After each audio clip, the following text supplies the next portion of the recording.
నమస్తే, welcome to big Telugu TV. ప్రస్తుతం మనతో పాటు ఉన్నారు అనలిస్ట్ రాహుల్ అయ్యర్ గారు. హలో అండి రాహుల్ గారు.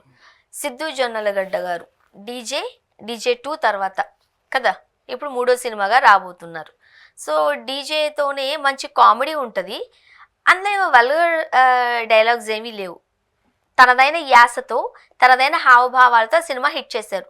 డీజే 2 కూడా అంతే, మరీ అంత ఇబ్బందికరమైన మాటలైతే ఏమీ లేవు. మంచి హెల్దీ కామెడీనే, బట్ ఒకలాంటి స్లాంగ్ తీసుకొచ్చి. ఇప్పుడు మనం చూసినట్లయితే ఇంకొక సినిమా జాక్ అంటూ రాబోతున్నారు. కాకపోతే అది కాస్త ఇబ్బందికరంగానే ఉన్నాయి. డైలాగ్స్ అన్నీ కూడా ఒక టైప్ ఆఫ్ వర్షన్ పెట్టినట్టు అనిపిస్తోంది. అండ్ బేబీ సినిమాలో హీరోయిన్ వైష్ణవి గారికి అప్పట్లోనే పాపం చాలా ట్రోలింగ్ అయ్యారు. బట్ మీకు గుర్తుందా, అల్లు అర్జున్ గారు వచ్చి అంత బాగా చేసావు కాబట్టి అంత ఎక్కువ ట్రోల్స్ గురవుతున్నావు మార్చారు. బట్ ఇప్పుడేమో ఇక్కడికి వచ్చేసరికి కాస్త లిప్ లాక్ సీన్స్ అవన్నీ కాస్త ఎబ్బెట్టుగా ఉన్నాయి అంటున్నారు. సినిమా లిబర్టీని ఎక్కువ తీసుకున్నారండి బొమ్మరిల్లు భాస్కర్ గారు. ఆయన చేసిన సినిమాలు చాలా అద్భుతంగా ఉంటాయి. బొమ్మరిల్లు భాస్కర్లోనే భాస్కర్ గారు తీసిన Bommarillu is the first movie. పరుగు, ఆరెంజ్, మొన్నటికి మొన్న అఖిల్తో ఒక సినిమా తీశారు. ఈ 4 సినిమాలు ఆయనవి. 5వ సినిమాగా జాక్ రాబోతుంది చాలా కాలం తర్వాత. 2019 తర్వాత మళ్ళీ 2025లో అతని సినిమా రిలీజ్ అయిపోతుంది జాక్. దీనికి ప్రొడ్యూసర్స్ మన గాంధీవా అర్జున నటి. డిజాస్టర్ తర్వాత మళ్ళీ ఈ సినిమాతో ప్రొడ్యూసర్స్గా వాళ్ళు రావడం జరుగుతుంది. ప్రొడ్యూసర్స్ కూడా కత్తి మీద సామే, ఎందుకంటే స్టార్ కాస్ట్ ముగ్గురు దీంట్లో మాట్లాడుకోవాల్సింది. ఒకటి మన సిద్ధు జొన్నలగడ్డ, ప్రకాష్ రాజ్ గారు, వైష్ణవి చైతన్య. ఈ ముగ్గురిని పెట్టి జనాల మీదకి వదిలేశారు ఆ ట్రైలర్. వాళ్ళు ముగ్గురే ఉంటారు. అంటే ఒక డ్రగ్ బ్యాక్గ్రౌండ్, ఒక టెర్రరిస్ట్ బ్యాక్గ్రౌండ్, ఒక లవ్ బ్యాక్గ్రౌండ్తో కలిపి సిద్ధుని చూపించారు దీంట్లో. వే సిద్ధు స్టైల్. నేను ట్రైలర్ గురించే మాట్లాడుతాను. ఈ వివాదం ఎక్కడ స్టార్ట్ అయింది, అసలు ఎందుకు జనాలు మండిపడుతున్నారు. 80% of people like the trailer, but 20% of people ఆ ట్రైలర్లో కొంచెం బూతులు సెన్సార్ కట్ చేయకుండానే డైరెక్ట్గా వర్డ్స్ యూజ్ చేసేసారు అనమాట. అండ్ క్లైమాక్స్లో, ట్రైలర్ క్లైమాక్స్లో పోలీస్లోను ప్రకాష్ రాజ్తోనూ ఒక డైలాగ్ ఉంటుంది. దాన్ని చూస్తే సినిమా ఫ్లాప్ అని అందరికీ అర్థమవుతుంది. ఎందుకంటే అంత వల్గారిటీ, అంత వియర్డ్ అవసరం లేదు. సిద్ధు గారి మాడ్యులేషన్ని వాళ్ళు ఈ రకంగా యూజ్ చేసుకుని, because Siddhu is a very creative గా అండి. యూనో ఆయన 24 క్రాఫ్ట్స్లో ఆల్మోస్ట్ అన్ని క్రాఫ్ట్స్లోకి ఆయనకి అనుభవం ఉంది. ఆయనకు తెలుసు క్రియేటివ్ సెన్సార్ పరంగా ఆయన ఇన్పుట్స్ అన్నీ కూడా ఆయన డైరెక్టర్స్కి ఇస్తారని చాలామంది డైరెక్టర్స్ చెప్పారు. అండ్ దాన్ని ఎవరు అడ్డుకోరు కూడా, because he know how he wants to be in the movie ఒక హీరోకి.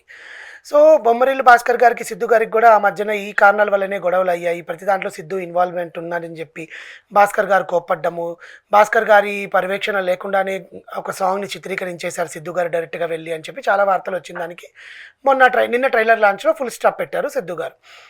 మేమిద్దరం ఆ రూమ్లోకి వెళ్ళిన తర్వాత చాలా కొట్టుకుంటాం, చాలా తిట్టుకుంటామండి. బికాస్ స్క్రిప్ట్ విషయంలో డిఫరెంట్ ఒపీనియన్స్ ఉంటాయి, డిఫరెంట్ మైండ్ సెట్ ఉంటాయి. కానీ ఎప్పుడు మేము డైరెక్టర్ గారి అడుగుజాడలోనే వెళ్తాము. మా ఇన్పుట్స్ మేము చెప్తాము, బయటకు వచ్చాక మేము బాగానే ఉంటాము. అలాగే గండిపేటలో ఒక సాంగ్ తీసాము, అది సిద్ధు జొన్నలగడ్డ గారు డైరెక్ట్గా వెళ్ళిపోయి తీసేశారు. భాస్కర్ గారికి లేదా అనుకుంటే భాస్కర్ గారు సమాధానం చెప్పారు, అవునవును ఆయన ఒక్కడే వెళ్ళి తీశాడు, మీరు ఏసీలో కూర్చొని వర్క్ చేసుకుంటే మేము ఎండలో కూర్చొని పని చేసుకుంటామని కౌంటర్ ఇచ్చారు. ఆయన నా పర్యవేక్షణ లేకుండా వాళ్ళు ఎట్లా తీస్తారో ఆయన్ని అడగండి అని చెప్పారు. సిద్ధు గారు మంచి డైరెక్టర్ కూడా, మంచిగా సీన్లు కూడా తీసే అనుభవం ఉంది. అండ్ కొన్ని డైలాగ్స్ కూడా ఆయన రాస్తారట. సో మాకు ఎప్పుడైతే మల్టీ టాలెంటెడ్ పీపుల్ ఒకటి పనిచేస్తారు అనుకోండి, ఇలాంటి రూమర్స్ వస్తాయి. సో అలాంటిది ఏం లేదండి అని రైటర్స్, డైరెక్టర్స్, ఆర్టిస్టులు అయ్యారు అనుకోండి, వాళ్ళు వేరే డైరెక్టర్ వర్క్ చేస్తుంటే మనం వేలు పెడతా ఉంటారు, మనం చూస్తూ ఉంటాం చాలా మంది. ఇది ఎలా అయితే బాగుంటది కదా, అలా అయితే బాగుంటది కదా అని. అంటే ఆ డైరెక్టర్ కి ఫుల్ ఫ్రీడమ్ ఇవ్వరు అనే అపవాదం అయితే ఉంది. అవును. జనరల్గా ఏంటంటే అక్కడితో ఆ ఫుల్ స్టాప్ పెట్టేశారు వాళ్ళిద్దరు ఆ గొడవకి. ఇప్పుడు కొత్తది నిన్న ట్రైలర్ రిలీజ్ అవ్వగానే 2 నిమిషాల 38 సెకండ్లు 50 సెకండ్లో ఉంది ట్రైలర్.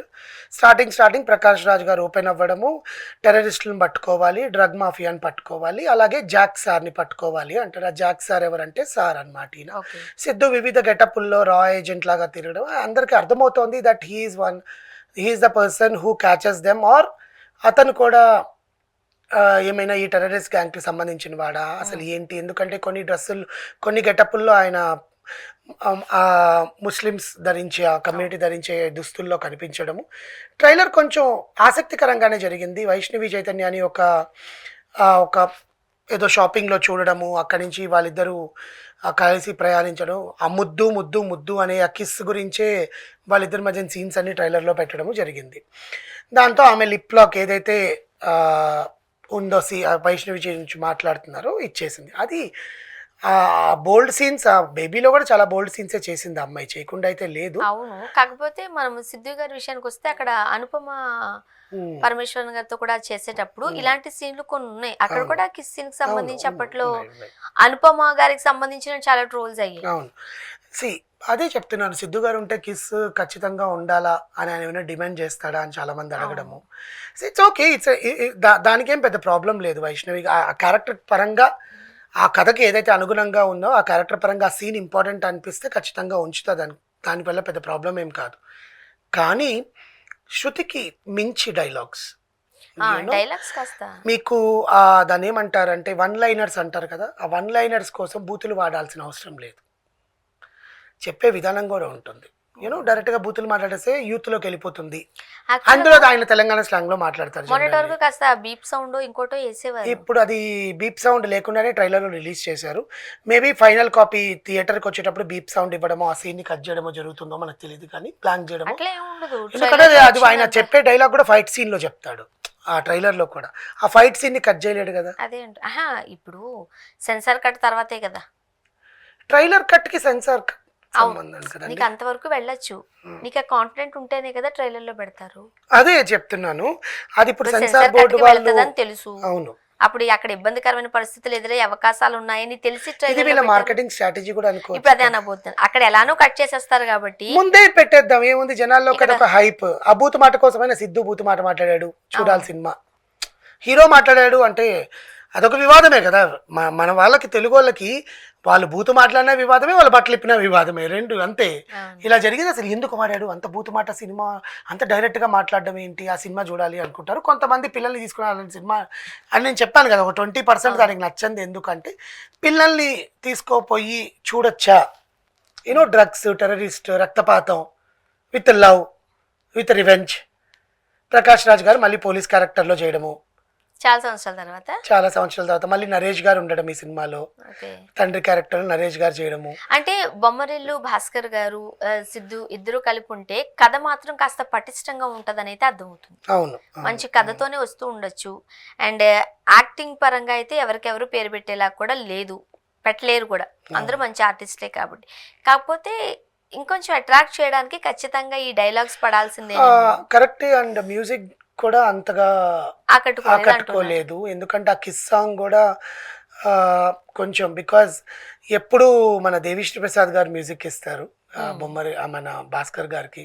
గత 2 సినిమాలు దేవిశ్రీ ప్రసాద్ ఇచ్చారు, ఒకసారి గోపీ సుందర్ ఇచ్చారు ఒక సినిమాకి, అండ్ ఇంకొక సినిమాకి హారిస్ జయరాజ్ ఇచ్చారు ఆరెంజ్కి.